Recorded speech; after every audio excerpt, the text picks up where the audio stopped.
Most of us, when we try to get pregnant, we think that time is running out. Whether you're in your 20s, 30s, or 40s, you should know that age is just one factor that affects your fertility. There are other things that affect it, like how you move, what you eat, and even how you sleep.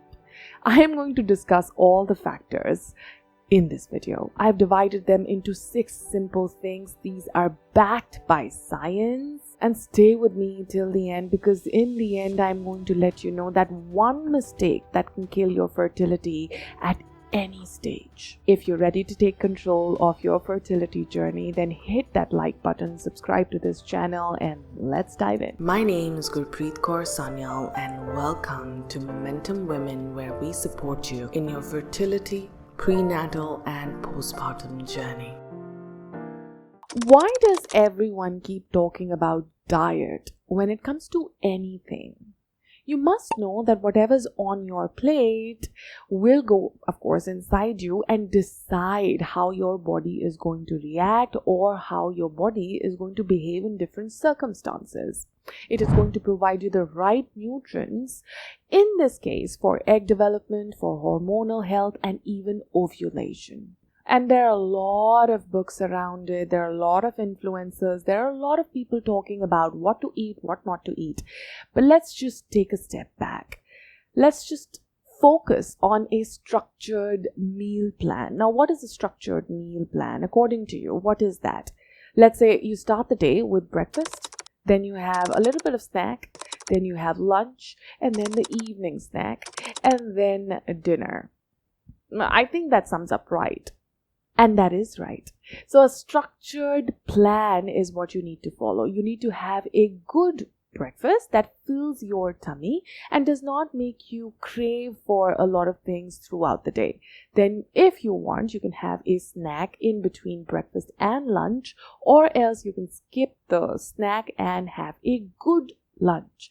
After the lunch, you can have a good, nice pomegranate or some flower tea, let's say lavender tea. And then in the evening, you can have a good snack, a healthy snack. And in the end, during your dinner, you can have a good full meal again. So to make general choices, like include carbs, include protein, include the fresh, nice vegetables that are available in the store. I would request you to include things like spinach or pomegranate, or things that eventually have folic acid, omega-3, or antioxidants, or even vitamin D and B12. Most of us are lacking in vitamin D and B12, and these are 2 essential vitamins that we need in order to get pregnant, even for boys. Both. Now that we know about a complete meal,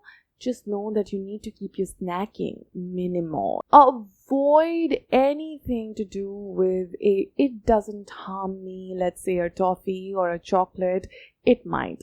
And it might because of the bile. See, in Ayurveda, there are 3 factors, 3 doshas that govern your body: Vat, Pitta, and Kapha. There are different practices that we involve, especially when I take this fertility course. I ask people to do Kunjal, which is a different practice. If you want any help, you can just get in touch with me and I will direct you with Kunjal too. But that just helps you maintain all the doshas, particularly bile in your body. And also, if you keep your snacking just minimal, your blood sugar level and even hormones become stable. So eating consciously, helping your fertility through your diet. Don't skip a meal. Do not starve yourself. Do not think that you need to lose weight, so you need to stop eating. Losing weight is something else. And starving yourself to lose weight is completely different. Lose weight in a very healthy way. Maintain a healthy weight for yourself according to your height and your bone structure. Whatever weight that your doctor suggests, you should maintain that. A lot of people that you might hear about, like this celebrity, said that she lost weight because her doctor said it might be difficult for you to conceive being overweight. So if you are underweight, then there's an issue with ovulation. And if you're overweight, then there can be an issue with hormonal balance. So checking your weight kind of becomes important. So at this stage, I would like to discuss a case study with you. So there was this client who was dealing with PCOS, and just a 3 kgs drop manifested into a beautiful transition for her, as in her symptoms were minimal. So you need to keep in mind that your balanced body will help you keep your hormones balanced. Yoga and meditation. Now, yoga and meditation, and I know that I should have said regular, gentle, consistent exercise. You can do that. When you do yoga, it massages the internal organs. So I'm not sure about other yoga trainers, but for me, when I conduct a class for infertility, then I make sure that I include all the yoga asanas that massage the internal organs, the reproductive organs to be specific. And if you ask which asanas really are helpful for infertility, I would say Supta Baddha Kona Asana. You can do Bhujang Asana. You can also do Vipreet Karni, which is legs up the wall. And I've been making a lot of content on Instagram to help people with the small little things that they can do right before sleeping, right after they wake up, for 10 minutes or for 5 minutes. There's a lot of things out there that can help you. You just need to be willing to accept that help. Another thing that can be very dangerous if you want to conceive can be smoking and a regular consumption of alcohol. Now, if you smoke, then there are chances that you can also go into early menopause.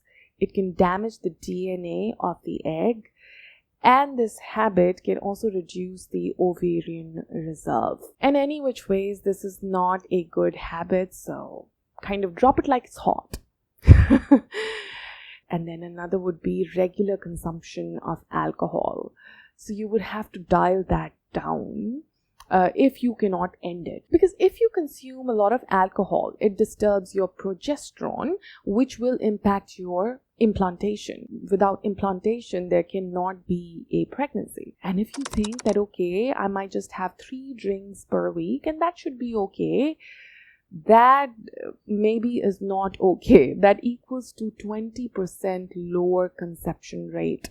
I know it's unfair because we as women, we have to carry the baby. So we have to take all the measures and precautions. But these days, men too have to take precautions because of the lifestyle that we all have. So they also need to change for a better conception rate. And we also need to change. The burden falls on us more. But that's the way it is. That's the nature. And if someone is not able to quit smoking, this is what I tell them to do. I ask them to do Bhastrika pranayam.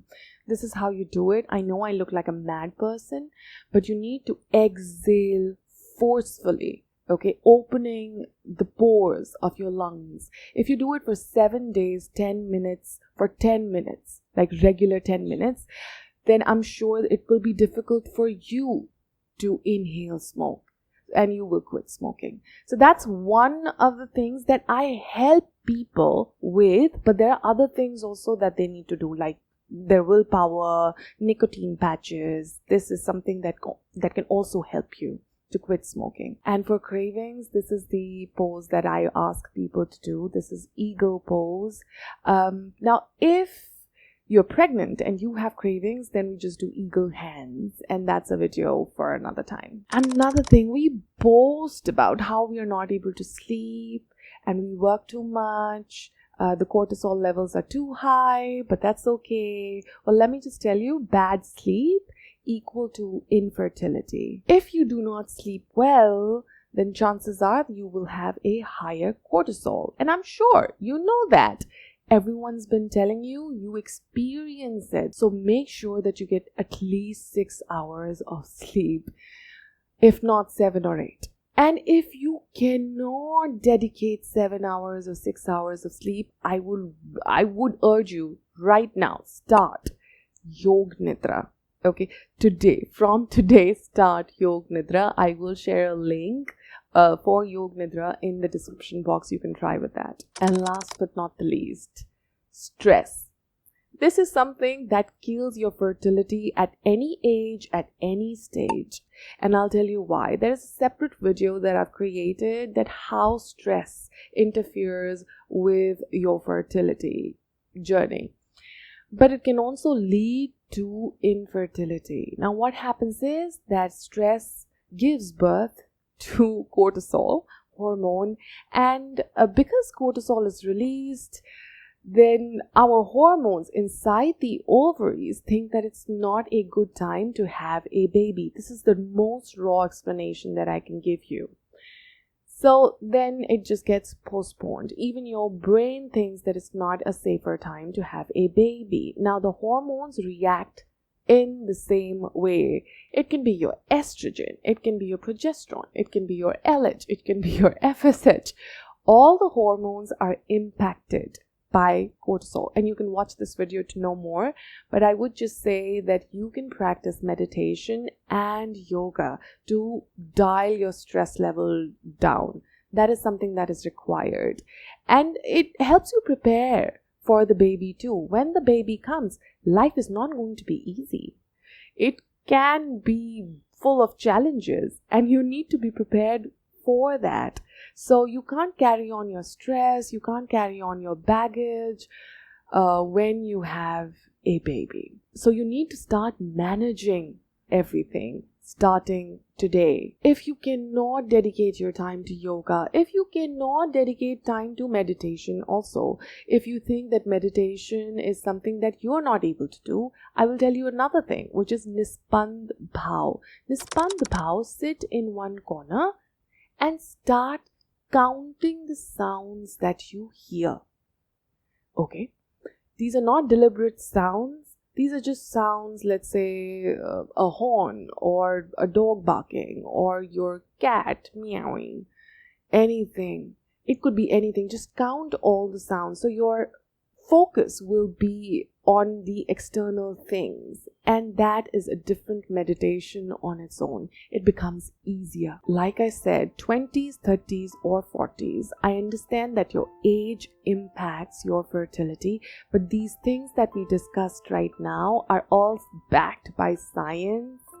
You would have to understand that you should keep a track of your food, your stress levels, your weight, everything that we discussed today in order to get pregnant. The people who are not actively practicing yoga or the people who are not actively practicing de-stressing techniques are also getting pregnant. And that's okay, because they've prepared their body like that. If you're feeling that you are not able to get pregnant, if you feel that you have to work hard towards getting pregnant right now, like you've made a choice, but it's still not happening, that's okay. You can do all of this. People are here to help you. You can choose the path and just walk with us, with our guidance. And then I'm sure that you would be able to achieve your dream of becoming a mother. Thank you so much for watching this video. I create videos on your fertility, prenatal and postnatal journeys. If you like this, just hit the like button or subscribe to this channel. I'll see you in the next one. Bye bye.